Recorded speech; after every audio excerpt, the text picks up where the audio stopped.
Welcome to episode 14 of the Football Conversations on Eclectic Football Interest.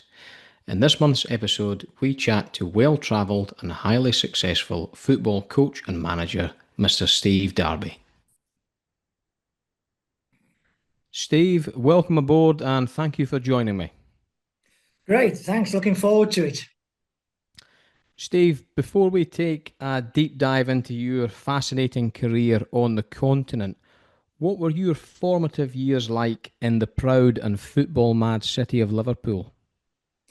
Well, basically, I was very lucky to be born actually in Anfield, 4 streets away from Anfield Stadium. I went to Anfield Road School.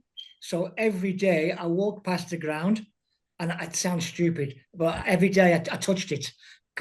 And one day I even sneaked in because it was rare, and I pulled some grass out of the pitch and then ran off like mad. I think I kept the grass for about 10 years.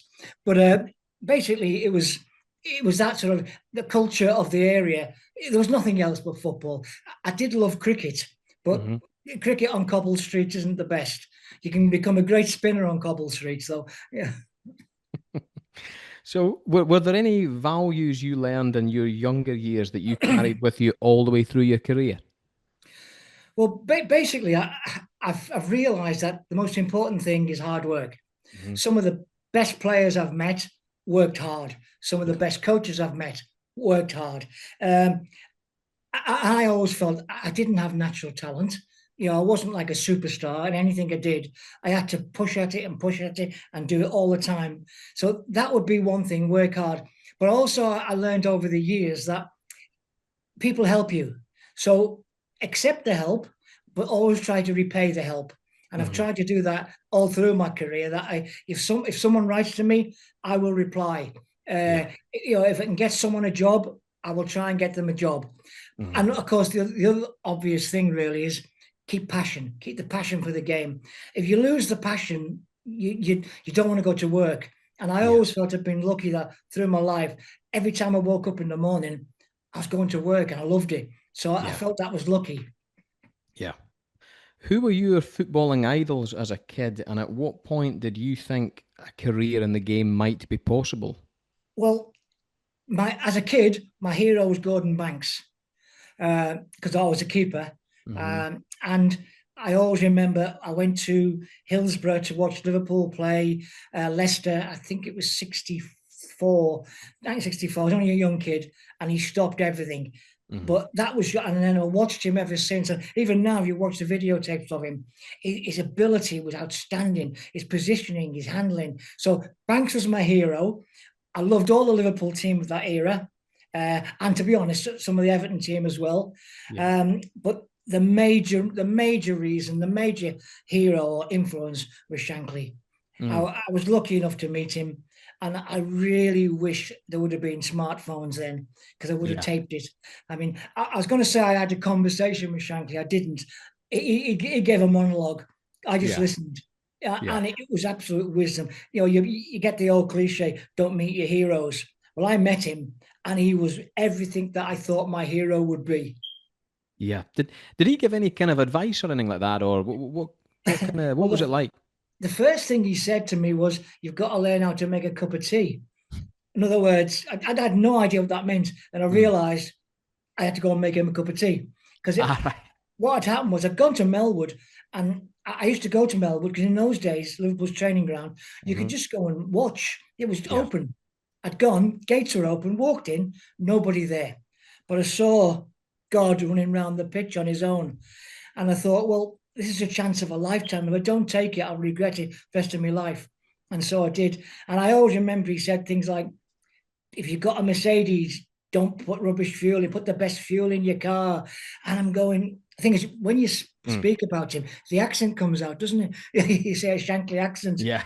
But he was just a wonderful man. And what they're doing now was built on that framework he built. And in many ways, it's a bit like Klopp and Slot was like Shankly and Paisley.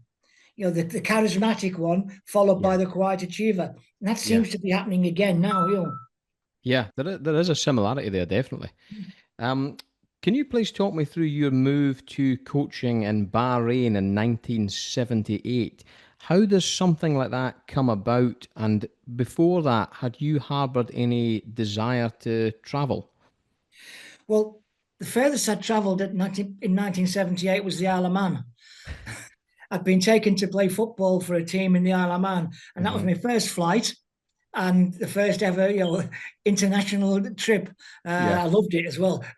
But I had my first job. I was a PE teacher in Hmm. because I've been to Carnegie College in Leeds, Yep. and you had to get a job. That was your employment. So Mm. I got a job at Pembroke Grammar, and I was one term into the job, and I got a phone call from a college lecturer. My college lecturer, a fellow called Merv Beck, and Hmm. through his FA connections, he'd been asked, "Did he know any young lads, young coaches who wanted to go to Bahrain?"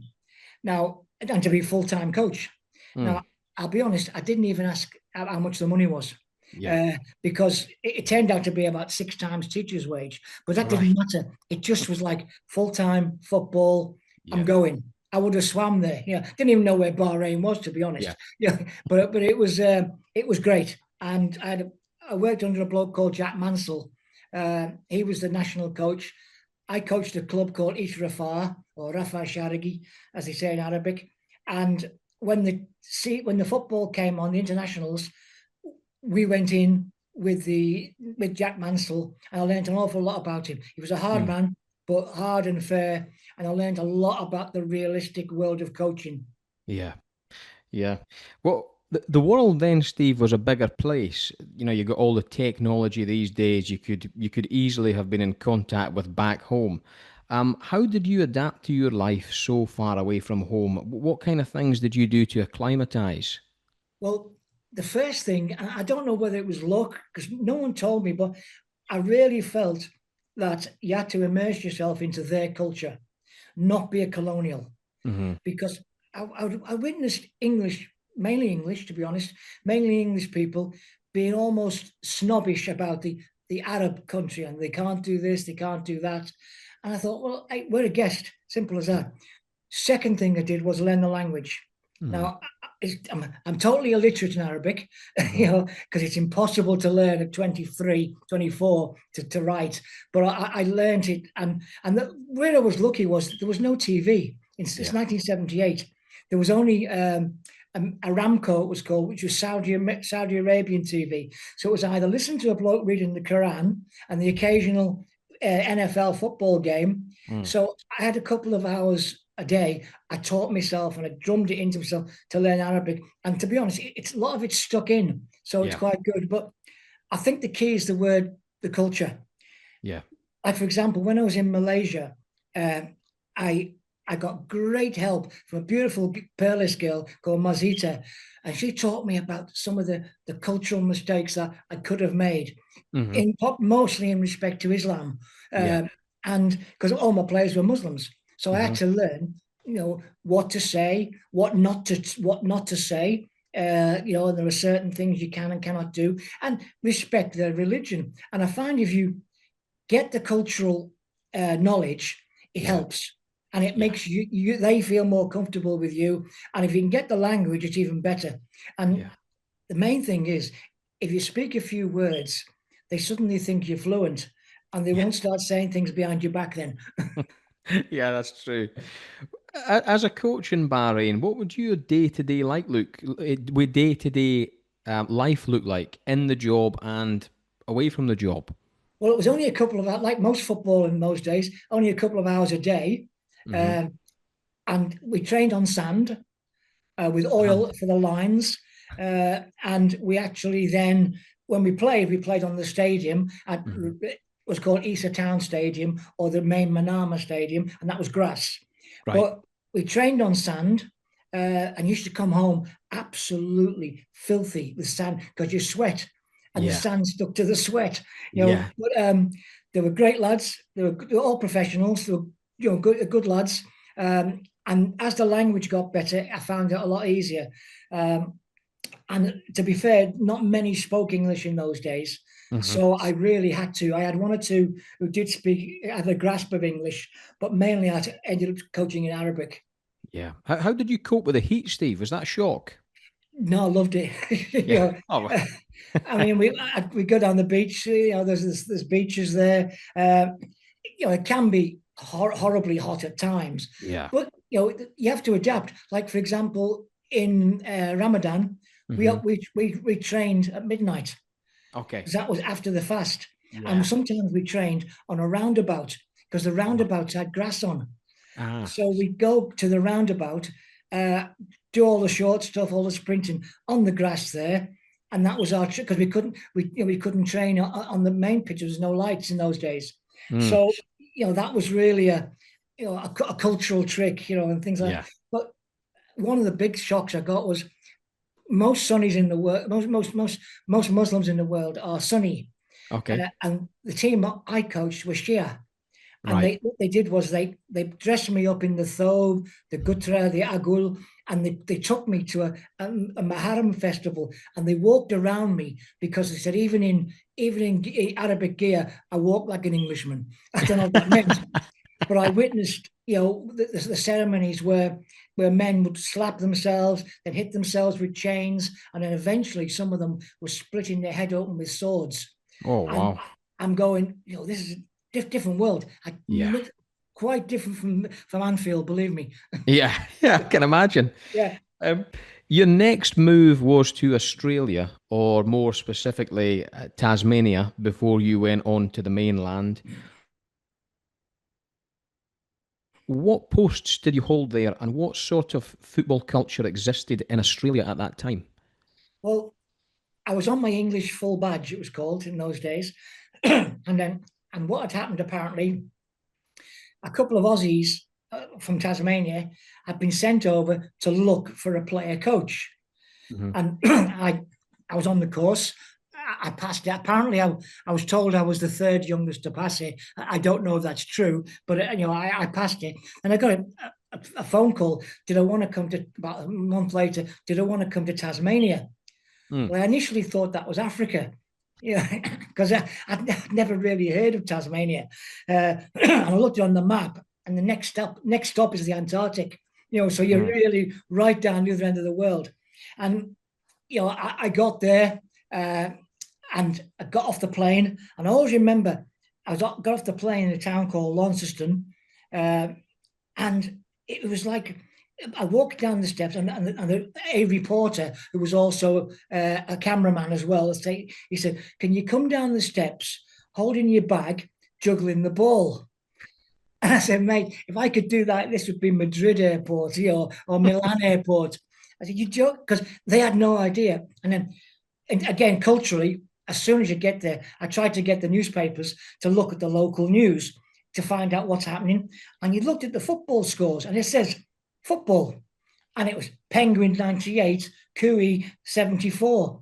I thought I'd be a great goalkeeper here, and because it was Aussie rules. Yeah. And I grew to love the game. In fact, uh, a few years later, I actually coached for a year a school team, and it Hmm. was great. Yeah. Tremendous sport. If I'd been born in Tasmania, I would have played Aussie rules Yeah. because that's like the major sport, and there's a lot of tactics in it, a lot of science in it, Hmm. and they're great athletes. Yeah. So our football is growing in Australia, Yeah. especially amongst females. But certainly, I don't think it'll ever replace Aussie rules in Victoria Yeah. and Perth.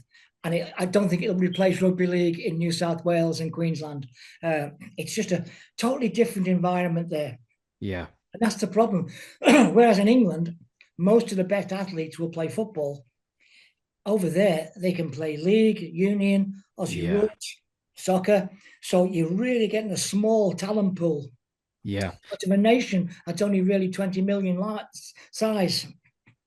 What kind of things were you involved in to try and grow the sport there? Was there anything that you tried to do to try and, make it a bit more familiar with the population? Yeah, well, even my first job was at Devonport as player coach. Hmm.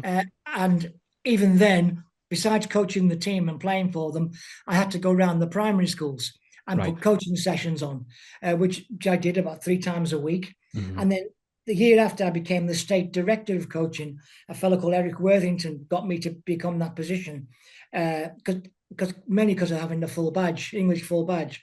And there I tried to put a plan out of the major issue was getting kids, more and more kids were playing, but they weren't getting great information. So I Yeah. tried to lay down a program of beginner coaching courses and resources like videos and booklets and coaching courses for the mums and dads.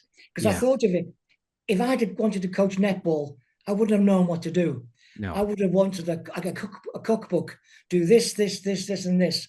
So I tried to produce stuff like that for the grassroots of this country in Tasmania. Mm. I was there. I mean, I discovered politics there and the reality, anyone that says football and politics shouldn't mix is extremely naive. Mm. There is politics in every sport. Uh, Yeah. and in the end, I quit this job because of the political aspects of it. I wasn't getting what I wanted. I felt was best for the game, and I taught for a little bit because I could play and coach part time and Mm-hmm. teach full time.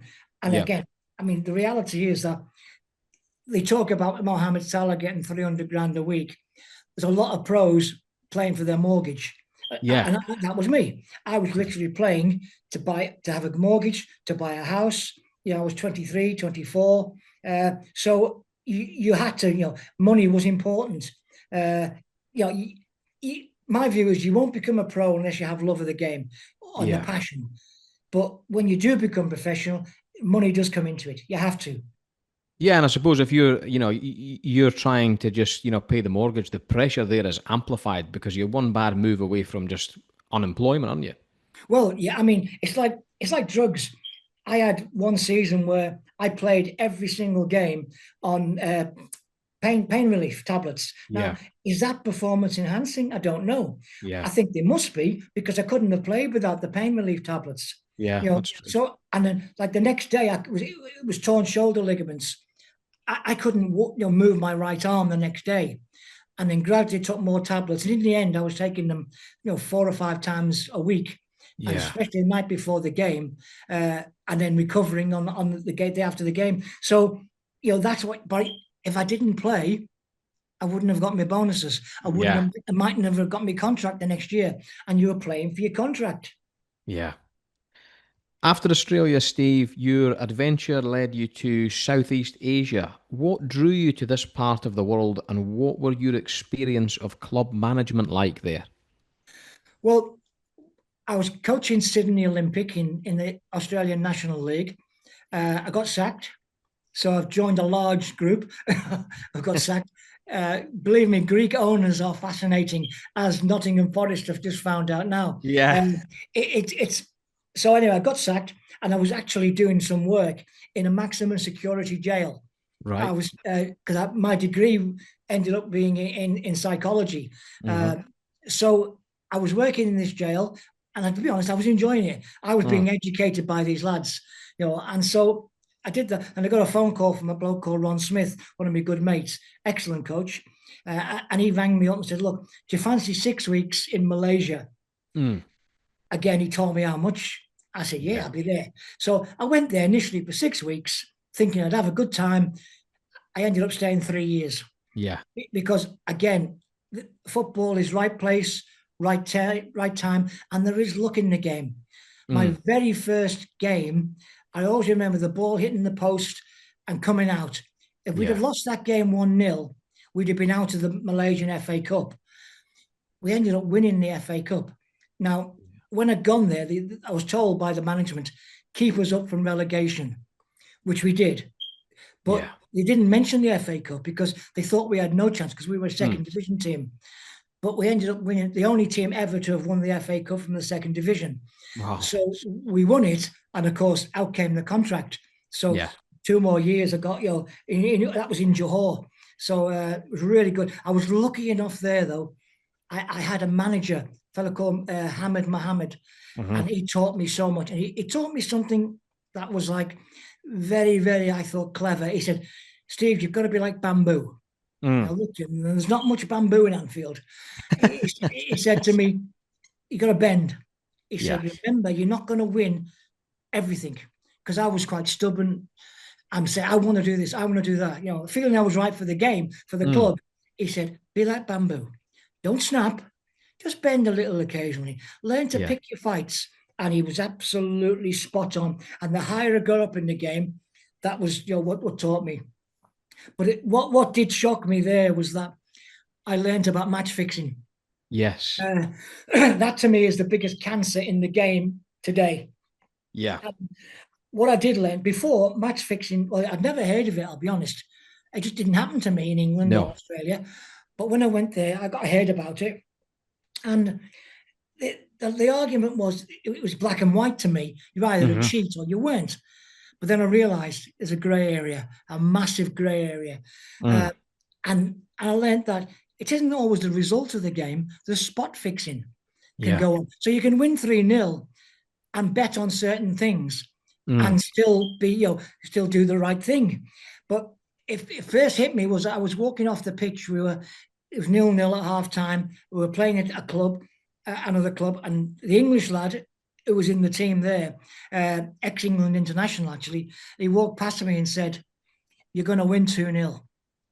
I said, "How do you know?" Laughing, He said, "I know these lads don't think I can speak Malay, but I can." And we scored in the 89th and the 92nd minute.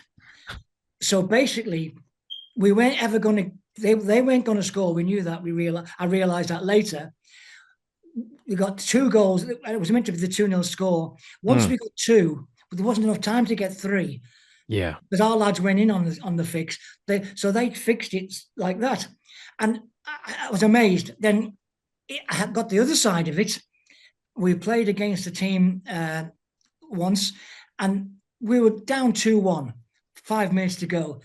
And to be fair, that would have been a reasonable result. A draw would have been a miracle. Yeah. Next minute, my keeper throws in a corner. Corner comes in, taps it in. Okay, 3-1. Last minute, a shot, he hits a shot about 40 yards out. It's dips and swerves, bang, 4-1. I watched the video the next day, and suddenly that long shot from 40 yards was straight. My goalkeeper was bending. It wasn't the shot was bending. So I pulled my captain in, who was honest. I knew that. And I said to him, "Come on, what's happening?" He said, "Well, we played to win," which they did. He said, "But we had a bet on that if we were to lose, we had to lose by 3-goal spread. Right. So if we're going to lose, we're going to lose anyway." Yeah. And that 3-goal spread got them their bonus. And you're thinking it's just a totally different cultural aspect to what you do.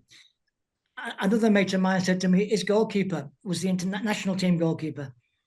Superb keeper, top class. And he came up to me and said, "Coach, 2 games a season are mine." I said, "What do you mean?" He said, "Well, 2 games, don't worry, we're going to lose. But there'll be away games, so there'll be no pressure on the crowd, but they're mine." And he said, the reason is, he says, those 2 games will pay for my kids' education, private school. Yeah. And my mate said, "Well, what do I do? Do I drop him?" I can't, because the second keeper was hopeless. He was just there for the ride. And he said, he also must have won me about 15 points a season on his ability. So I had to put up with it. He said, and he got the 2 games. And he said, I'll be honest, he couldn't have spotted the mistakes, because the ones that go through your legs, they're not the mistakes. The good keepers and the good ones do it. They knock the ball back into play, or they throw it to the wrong person. They're very good. And believe me, the match fixers are usually the best players. Yeah. The best players can dictate the result of a game. But the young kids on the wing, forget them. It's down the spine. The centre backs, the strikers, and the keepers, and to an extent, the referees. Yeah. I had a few referees who I found out later were bent.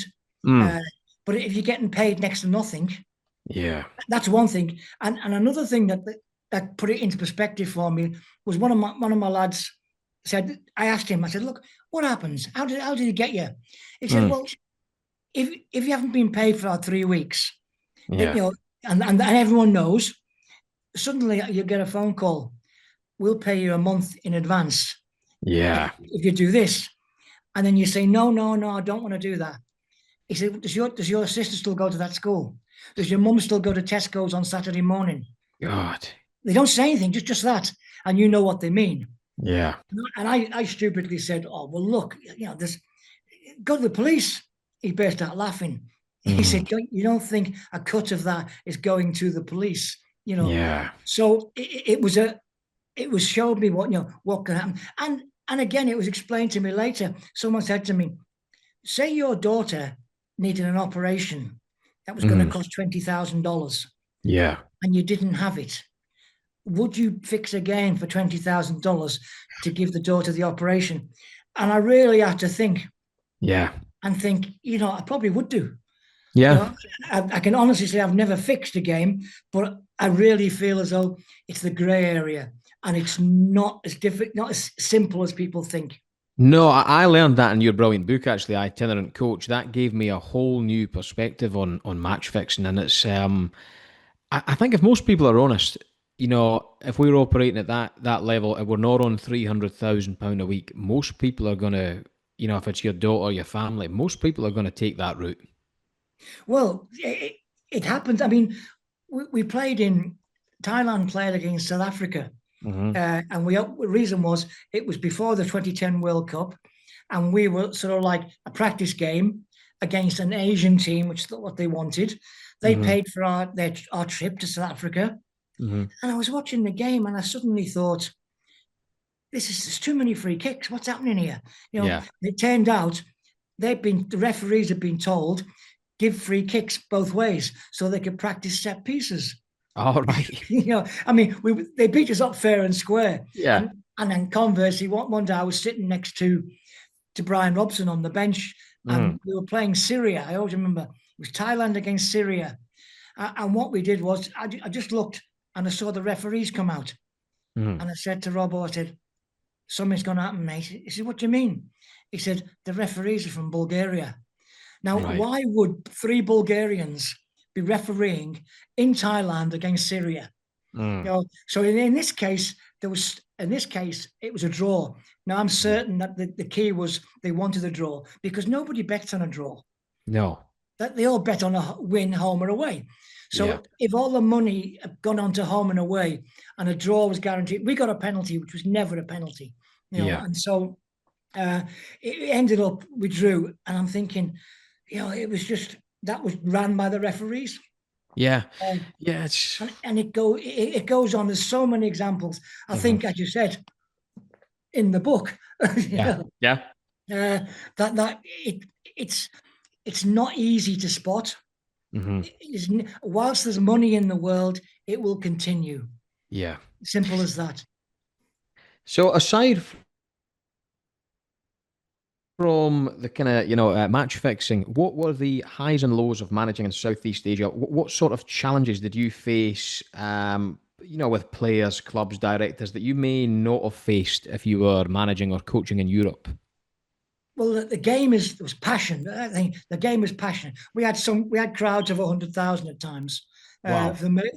Sometimes we had crowds of 1,000, Hmm. but there were times when it was 100,000. So big crowds. Football was number one. Daylight was second. Nothing else Yeah. mattered. So it was a really cultural excitement that everyone loved football. And I'll be honest, the salary was good. Hmm. But you learn that if you win, it's good. If you Yeah. lose, it's a different matter. You've got to learn. You've got to learn how to manage upwards, as they say these days. So that was what you did learn, and you also learn that if you do lose and if you do get sacked, you don't leave the country Mm. because you'll never get your money then. Right. Uh, I had to fight two cases. I went via FIFA in the end, and I won my case. But what was so sad about it was all of us hadn't been paid, and so I went up to I contacted FIFA and I said, "Can I do a class action on behalf of my players?" Hmm. No, has to be you. But my players couldn't speak English. They Yeah. didn't have in those days. It was a fax. They had to have a fax. Mm. So there's lots of lads there who went unpaid Yeah. because they didn't have the access to how to go through the process of getting the money.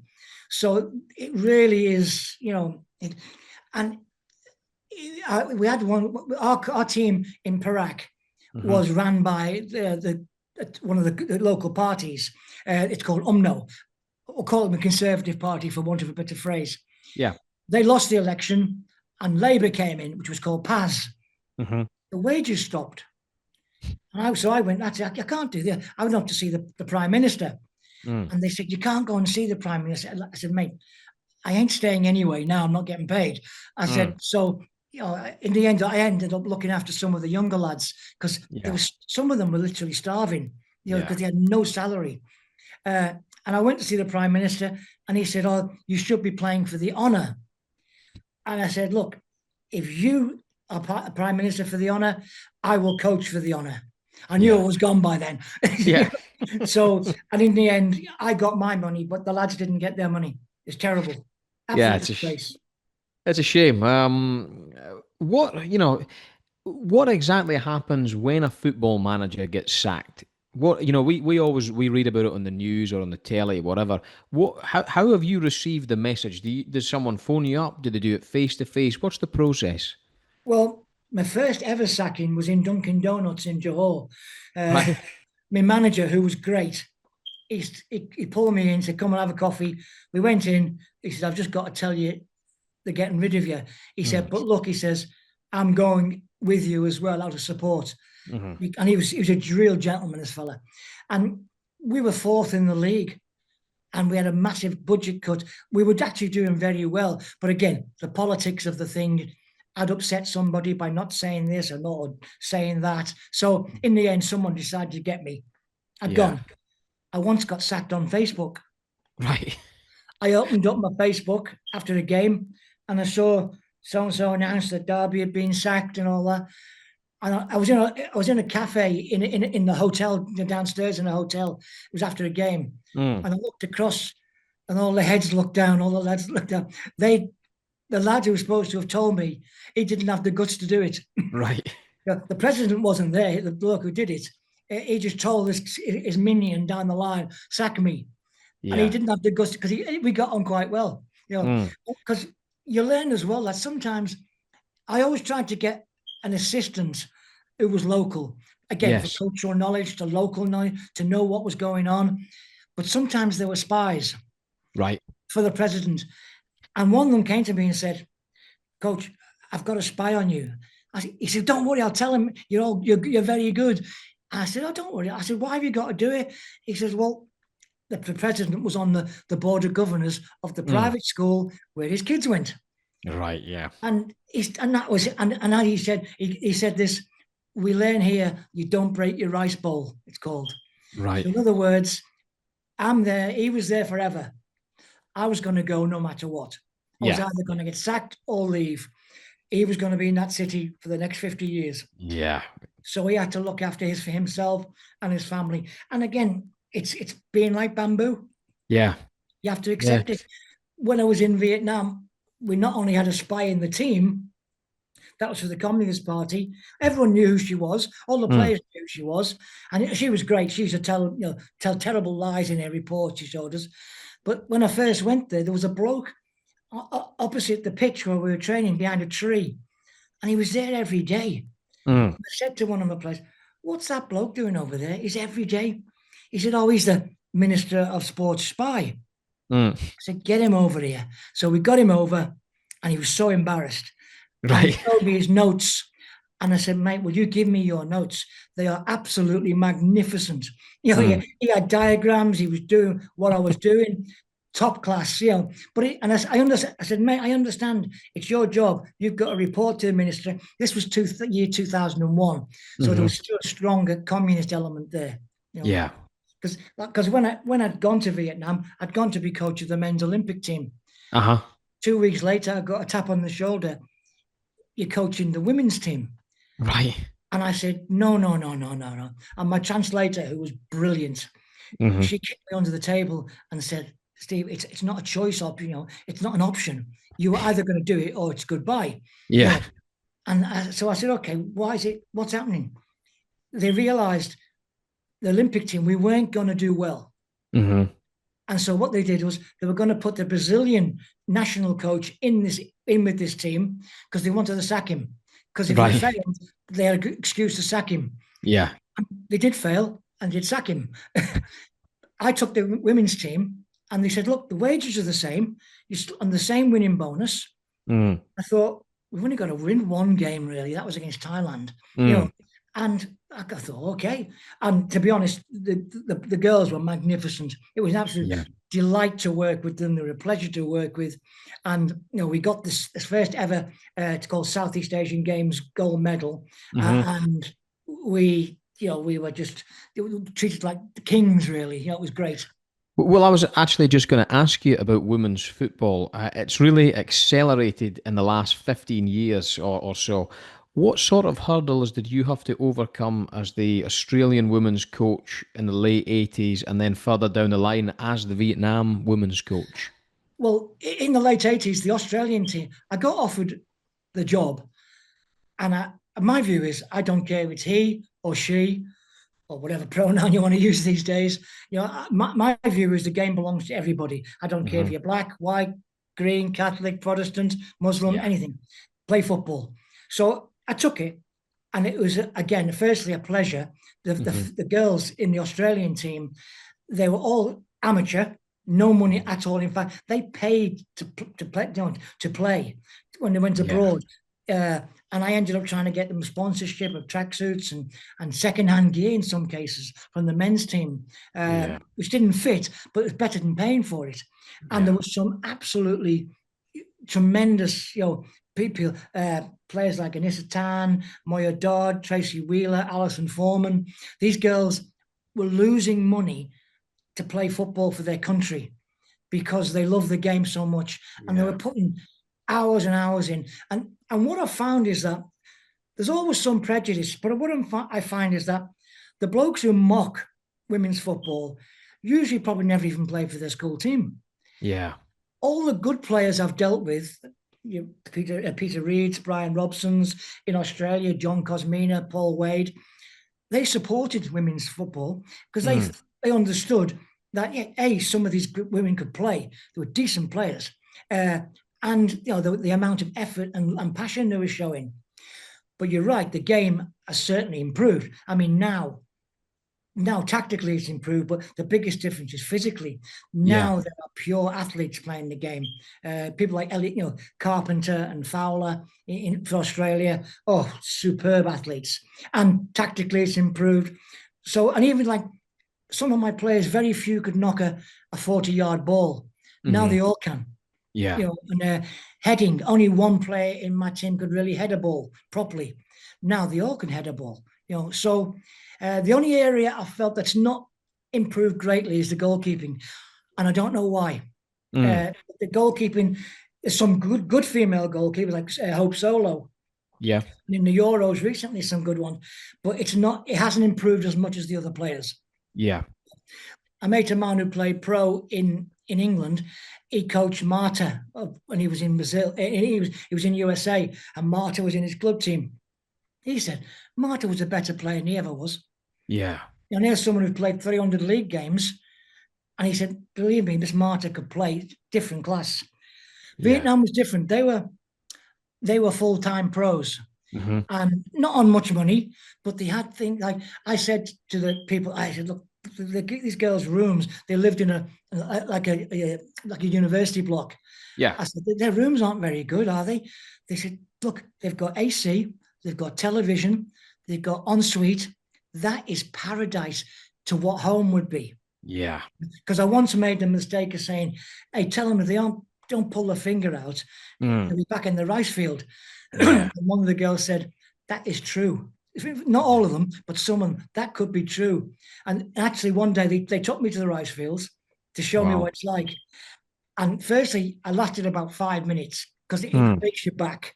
But also, you feel it's in water. You're knee deep in water, and you Yeah. feel things going around your feet. Oh. And oh no, so option B wasn't very good. But I Yeah. mean, again, this is where you learn culture. Again, Yeah. I had when I went there, nobody spoke English, Hmm. literally.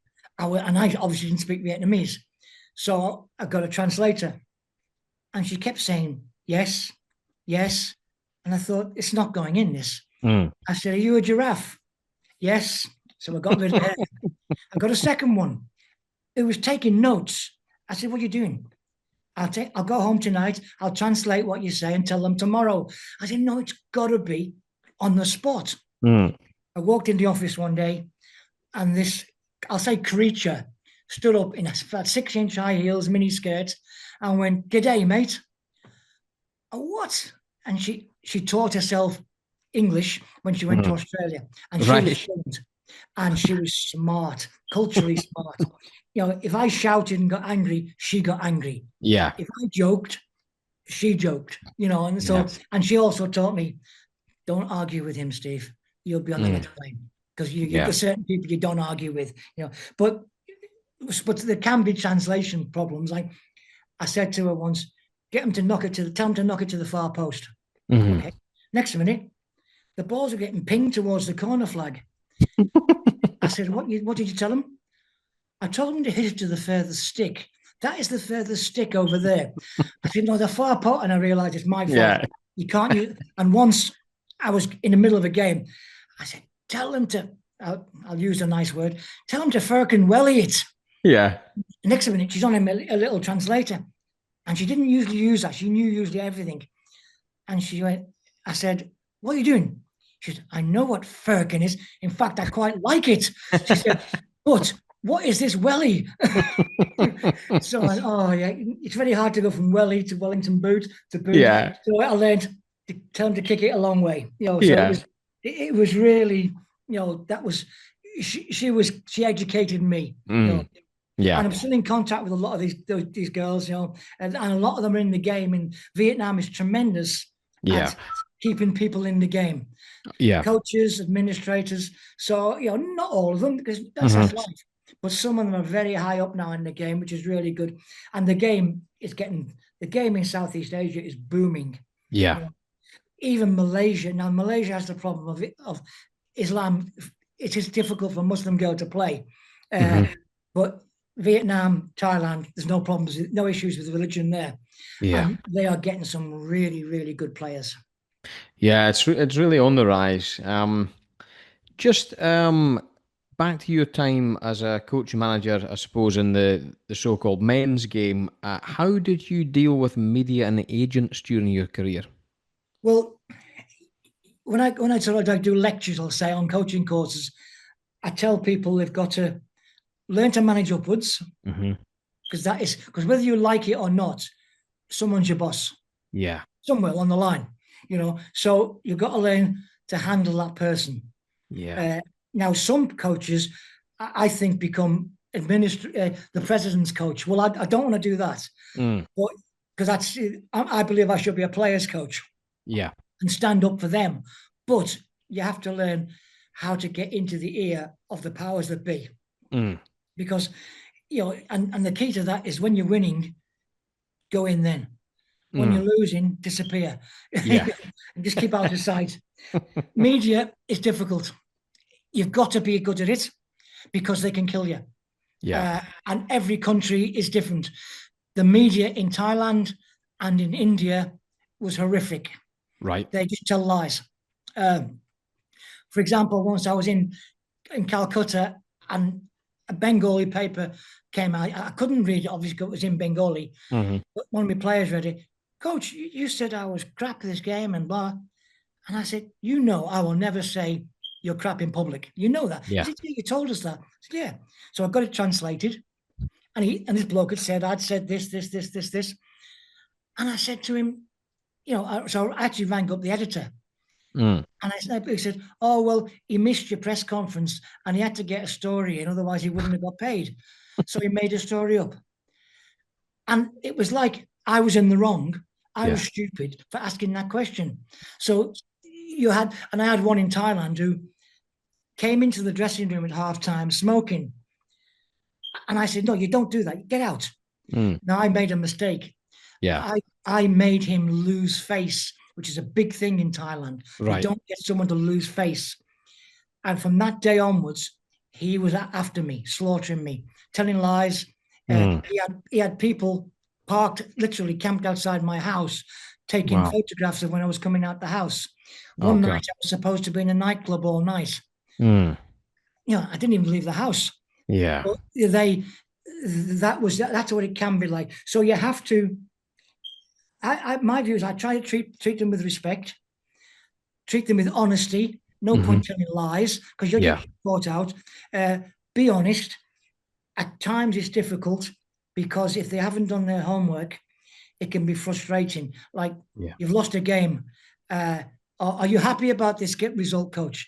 Well, what a stupid thing to say. Do you think I'm going Yeah. to be happy you're losing 2-0? Something like that. And I had one come up to me and just put a microphone under my nose and said, Woodlands la. And I looked at him and I said, what does that mean? Woodlands la. And he had no idea what to say. So I had to pretend to go around that conversation. Mm. So I found in Singapore, the Chinese girls were the best journalists Right. because they did their homework and didn't Mm. think they knew everything.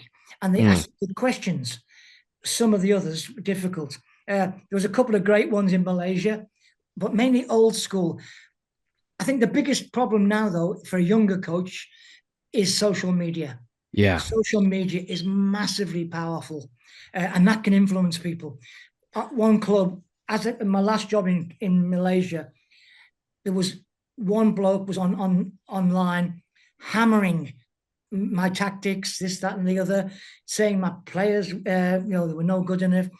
One of my boys was an IT expert, Mm. so he found out who he was. It was a 14-year-old boy he just played at school, and he Mm. was slaughtering me, and he was also slaughtering Jose Marino at the same time. you know, And I had another one who was calling my players unfit. Turned out he was about 200 kilos, and but the power they have Yeah. online, and presidents read it, and Yeah. if the president sees 1,000 people thinking it's good, that's 1,000 votes if he's a politician, and Yeah. that means he's more important than I am. So you have to really learn to manipulate social media. Maybe you have to control the media. Mm. Now, I'm not saying I'm good at that. Younger guys possibly could be, but Yeah. I'm seeing now some young coaches doing the right thing, banging out Instagrams, TikToks, Facebooks, Twitters, uh, and they're controlling the image. Yeah. And I'm saying, well done to them, because I certainly didn't. I just basically suffered social media. I didn't Mm. control it. I suffered from it. So it's very important for a young guy to learn to handle the media. Yeah. Yeah. It's. Would you say that social media is more dangerous for a manager than the kind of traditional media? Oh, now, yeah, it's bigger. Let's Yeah. be honest. There's newspapers are dying out. Yeah. Now TV might be more important still. Mm. If Match of the Day says something, Yeah. uh, that's going to 7 million people. But certainly now, I would say social media has greatly outstripped mainstream media, Yeah. and without the controls that I'll say British media had ethics. Hmm. They would check a story. And Yeah. to be fair, some of the old school Malaysian guys were like that. They were Yeah. very good. But certainly in other countries, there was no ethics Yeah. involved. Yeah. It leaves you open. You worked with both Peter Reid and Brian Robson, two legends in the game. What did you learn from them, and what did they learn from you? Well, both great blokes, that's the first thing. Hmm. Both passionate for the game, loved it. No matter what level they played at, which was, to them two was the ultimate, Yeah. uh, the ultimate level. Uh, Robbo and Reedy, both, top internationals. But they still were both humble blokes. Hmm. Uh, quite in Robbo's case, quite shy off the pitch. Yeah. And just wanted football. Didn't Yeah. want to do all the other side to it. Really loved the football, but he was also a very good politician, as well. But he managed upwards superbly. Mm. So I certainly learned what they learned from me. I don't know. I mean, it's. I do know one time I took a session where I put Brian Robson in middle of midfield for the reserve national team against Mm. the first 11. and he ran the show. And I told my first team player, he said, I did shadow him, go with him. Yeah. He said, Coach, he was always in space. He said, and whenever I went, and the other guy who marked him said, when I went to kick him, he wasn't there. And so, and to be fair, though, Robbo did say one side, I'd put things on, some sessions on which he hadn't seen before, Yeah. But that's where I was lucky. My background as a PE teacher, I had organizational skills. I think PE teaching really teaches, that how to organize. And also I'd had a lot of other coaches. I'd watched a lot of other coaches, Venables, Malcolm Allison. I tried to be like a sponge and took sessions off, and I read a lot. I mean, that's what Robbo said to me once. I knew a certain rule about something. He said, how come you know that? I said, well, I haven't got 91 caps for England. Yeah. And I haven't played 600 times for Man United. I've got to be better at that area. Whereas, you're good, but you're Brian Robson or you're Peter Reid. I'm not, Yeah. And it was like I was on a TV show once in ESPN in Singapore, and it was doing Liverpool v Man United. And apparently the audience was over 500 million because it went to Indonesia, India, China. And at the end of the session, the producer came up to me and said, you disagree with Robbo there, didn't you? I said, yeah, I did, yeah. He said, why don't you say? I said, well, England captain, Man United legend, and Tranmere Rovers youth player. Who are they going to believe? I said, so there was no point, Yardler. Yeah. And he laughed. He said, yeah, you're right. Oh, brilliant. Did you prefer to work in the club game or the international game? I didn't care. Both have great things.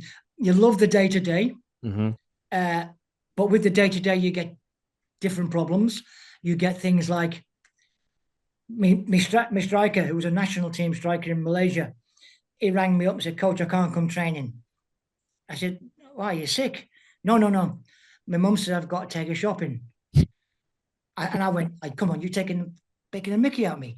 He said, no, Coach, he says, my dad's sick, therefore I have to go to take my mum shopping. So I spoke to my captain, different team this was, spoke to my captain. He said, what? I said, what do you think? He said, Coach, you've got no choice. He has no choice. He said, you can fine him, you can drop him, but he'll still go with his mum. And I learned, and my big centre half, big strapping 6'3" Indian Malaysian boy, comes to me with a wedding invitation. It's his wedding. And I look at it and I said, you can't get married that day, we're playing. He said, and I knew his wife, his fiance. I said, she'll understand. He said, Coach, it's nothing to do with me, nothing to do with my wife. It's the families. Yeah. And the numbers have said, the numbers man said, we must get married on that date at that time. And he did. We all went to the nighttime reception after the game, but he didn't play. And that's what, that's the day-to-day of football. International football is different. It's more political because you're dealing with people who, we would have to meet in Thailand, the Prime Minister, the Deputy Prime Minister, and things like this. And people were making decisions that involved massive amounts of money. And that is another issue as well that comes into it. And national pride comes into certain things. There's things you can't say and you can't do, and you have to learn what those things are. And like I made this guy lose face. I made a cultural mistake. I would do it again, because I don't think you should smoke in a dressing room at half time. No. But it was a mistake the way I did it, probably, So I don't care if it's club or national. They've both got going to Iran in front of 100,000 Iranians with Thailand. What an experience, But coaching Perak against Kedah in the national stadium, Bukit Jalil, again 100,000, fantastic. It was the bigger the crowd. I remember I had a Croatian, and we played the Charity Shield, and it was the Croatian's first game, and he played for, I think it was Dinamo Zagreb he played for. And we walked out onto the pitch for the Charity Shield, and there was 100,000 there in Bukit Jalil. And he said, Coach, what is this? He said, I didn't expect, this. He said, I said, this is what it's like, mate. It's like, he said, but I said, if we lose 3 in a row, you'll be able to name the fans. Yeah. I said, because that is something that, whereas in England, they follow the club. In Malaysia, they tended to follow the result. Yeah. Yeah. Yeah, it's quite amazing that the crowds really shocked me when I read your book. It was quite unbelievable. Oh, going to Indonesia, they're mad, Yeah. absolute mad. We played Indonesia, and the hotel was about 500 meters from Mm. the stadium. They took us in armored cars Yeah. because Wow. we couldn't go in a coach because they smashed the windows. So we went in armored cars and we were driven under the stadium. So we got in that way. And when we were in Iran, it was 0-0 with 5 minutes to go. And I looked around and all I could see was 100,000 men with mustaches, no women. All the guards had big AK-47s, and I said to Robbo, I hope we lose. you know, we did 1-0, but Oh, it's like, thank God. yeah, we drew 0-0 in Thailand, and Ali Dail, this like legend who was their coach then, he came up, shook hands, and said, "Well, lads, you've just cost me my job." Yeah. So, Steve, who was the greatest player you ever faced, and who was the greatest player you ever worked with?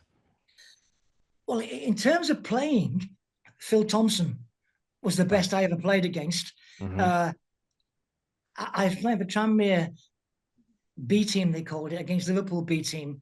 Right. And the so-called, I'll say, pre-match talk was kick the big nose so-and-so, which happened to be Phil Thompson. we never got in within 10 yards of him, and Yeah. they beat us 6-0. But he was magnificent. I also played a lot against Steve Coppell. I actually Hmm. played against him in football and cricket with him. Ah. We both played for Merseyside grammar schools because Right. we went to grammar schools, which meant we weren't allowed to play for like Liverpool boys.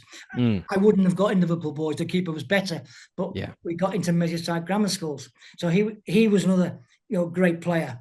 Mm. But in terms of like coaching wise, the best player I've seen would be Son Heung-min Right. when Lao played against Korea. Now Yeah. we got beat 8-0. He scored 3 and made 2, Mm. but we tried everything.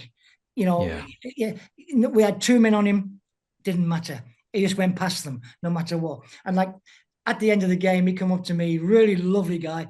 He gave me the shirt. I said, "Give it to the boy who was trying to kick me." Yeah. Because what I'd said was I said to one of my players, kick him on the halfway line Mm. because he's got an EPL game at the weekend for Mm. Spurs. He might go off. He might Yeah. say, "I don't fancy this." 3-0 up, he might go off. Yeah. Didn't go off. you know, and then the lads who came off, I took him off after 16 minutes. Took him off. He couldn't breathe. You Yeah. know, he Yeah. said, "Coach, I can't get near him." I said, "Don't worry, I do understand." Uh, Wow. he was like superb that day. But I mean, it was the reality. It was a World Cup qualifier, and one of my lads worked out that the sum total of all our players' wages for the year was what Son Heung-min was getting a week.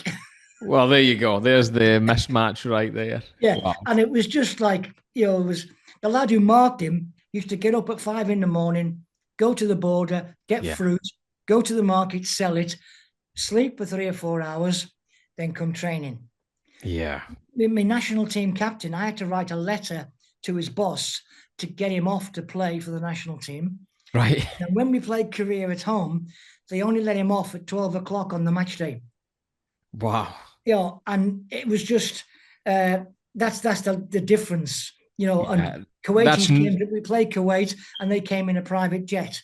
yeah. And we had they got they got back into Lao before we Mm. did because they had a private jet chartered. We had to go all around the world because we couldn't afford the money to pay for, and we obviously went first. We went Yeah. economy. And that was something Yeah. I always did as well. I always felt that if my lads were going economy, I'd go economy. Yes. I got offered first and business a couple of times, and I'll be honest, I love it. Yeah, yeah. But I worked on the view they're playing. They deserve it as much as I do. Yeah. We all couldn't go in, so I'm going to go back in with them.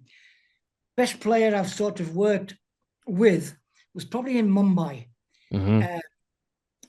Over there, I was with Peter Reid, Mm-hmm. and over there, the president bought the players. Okay. We knew that when we went in, that was the way it happened. We had no say. And the president came up one day and said, "I've got you a great player." And I said, "Oh, good. That's nice to know." Nicholas Anelka. Wow. And I went, "Oh, he'd just been suspended Right. for playing for West Brom." Oh, I remember this. He made Yeah, some gesture or he something, didn't gesture he? on his arm. Yeah. And so I went, "Oh no." And you'd heard about the trouble, you'd heard about it. Mm-hmm. Yeah, yeah. Really rang up Sam Allardyce, who'd had him, and come back to me and said, "Sam said he's brilliant." Yeah. Nick Anelka was brilliant. And I don't Wow. just mean on the pitch, off the pitch. Yeah. Again, humble, shy. He was 35. He was built like the proverbial brick wall, chiseled six pack. He was a Muslim, Mm-hmm. but so didn't drink, prayed, but he didn't push it because he was in a Yeah. Hindu land there. Mm. When we used to go out at night, he would look after the Indian boys because he was on good wages, let's be honest. Yeah. But he did the right thing. Yeah. He looked after them. But I did a coaching session. After one session, he said to me, "Could you do some shooting with me, please?" Mm. Like, please, Yeah. of course, He nearly destroyed the goalkeeper because we were training on a bad pitch, bumpy pitch, and honestly, he hardly missed. He Yeah. was superb and pace. Oh, not only physical pace but mental pace. He saw things. He'd knock balls in, but what summed him up the best for me once, he played when he was injured and he shouldn't have, but he said, Yeah. "No, we need to win. I want to play." And we took him off after 60 minutes. We were winning 1-0 and hanging on. And he could have just gone to the dressing room and could have gone home. It's what I say, some of the foreigners weren't like Nick. Some of the foreigners were colonial in their view, Yeah. But Nick, he came and sat on the bench, put a bib on, and he Yeah. sat on, and he was cheering. And when we hung on, he jumped, I remember, and he smashed his head against the top of the thing, And I'm thinking, he doesn't have to be there. Yeah. He had the character to do the right thing by the team, Yeah. So I learned then that the image portrayed in the media isn't always the reality of the person, Yeah. Almost there. What does Southeast Asian football have that British football doesn't, in a good sense? Well, the passion's the same, I think. Mm-hmm. Yeah, I'd say with young players, the Southeast Asians are more technically gifted. Right. Yeah. The difference then becomes physical. Like some of the teams I've coached could have lasted maybe 10 games in the championship, Yeah. or lower Premier League, but only 10 games. Couldn't do it over 40 games. Yeah. Because that's when it different, that physical power, and also that comes into it, the mental toughness. Yeah. A lot of these lads won't go abroad. The Thais would. The Thais were mentally strong, because I often used to asked that question: what does it take to be a foreign pro? I said, well, the first thing is you've got to be strong in the head, because you're entering a different world. Yeah. And there can be so many things. And in some cases, like I had African players in Perak, and one was highly educated. He trained to be a doctor, spoke 5 languages, but he earned more playing football. So Yeah. he came and played football, and he used to explain to me, he said, "Coach, you'll never understand us. We're not playing for our family, we're playing for our village." Oh, right. Yeah. And he said, so the other African guy who was playing, he said, when he goes home, he has to buy presents to everybody because he's a star. And he has to also look after his mum and dad and buy a house, a bit like you hear about Salah and Mane doing those things. Yes. This is a lower scale, obviously, He says, so you will never understand it.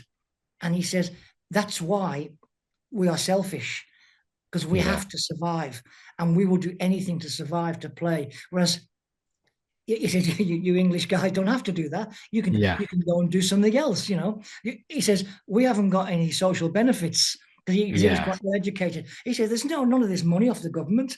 You know, you work, you get paid. If you don't, Mm. and we have to pay for medicals.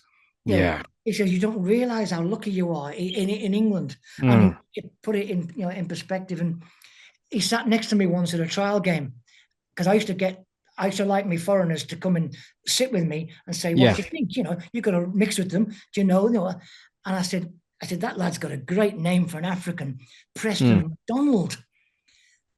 And a guy was laughing and he looked at me and he said, I know Preston McDonald. That's not him. He said, let me deal with this, coach.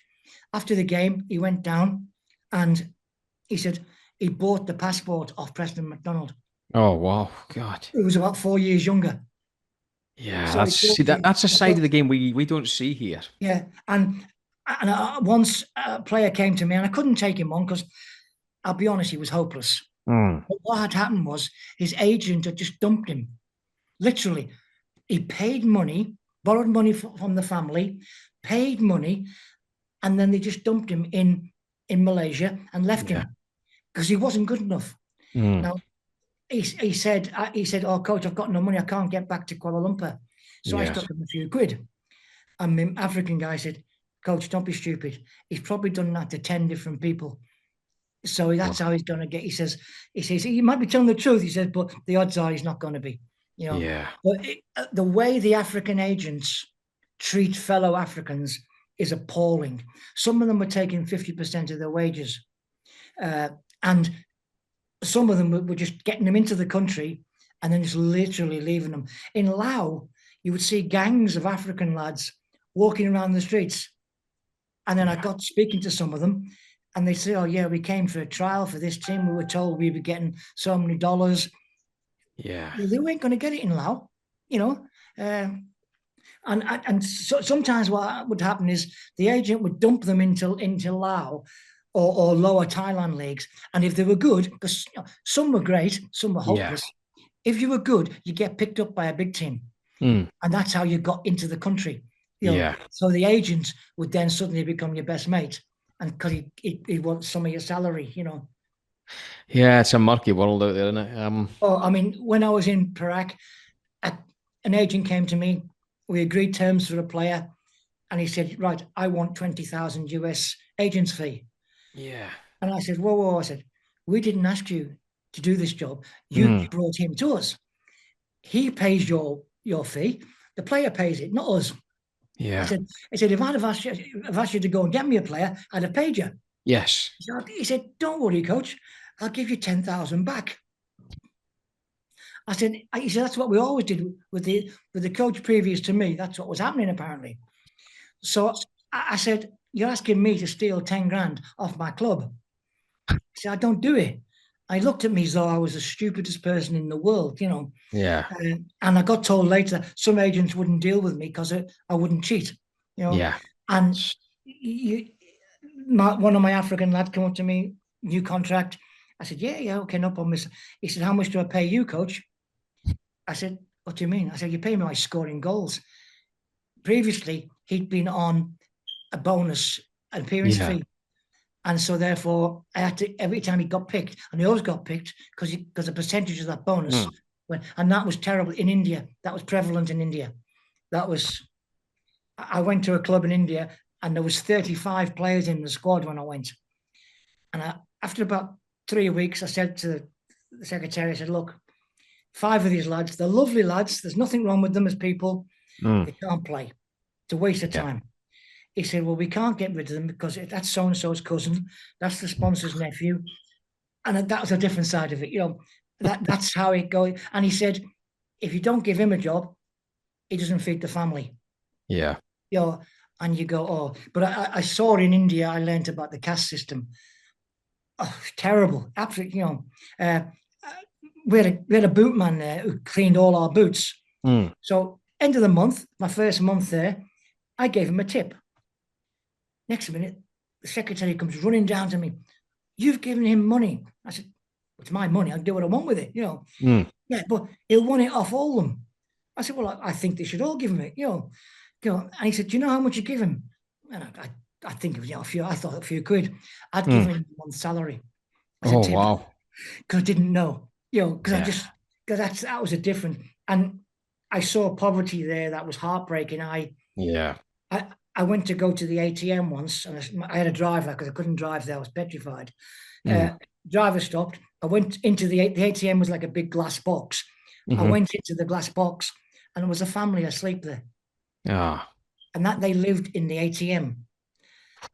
And similarly, when I was in Vietnam, this is 2001. It's changed an awful lot now. Vietnam has progressed massively.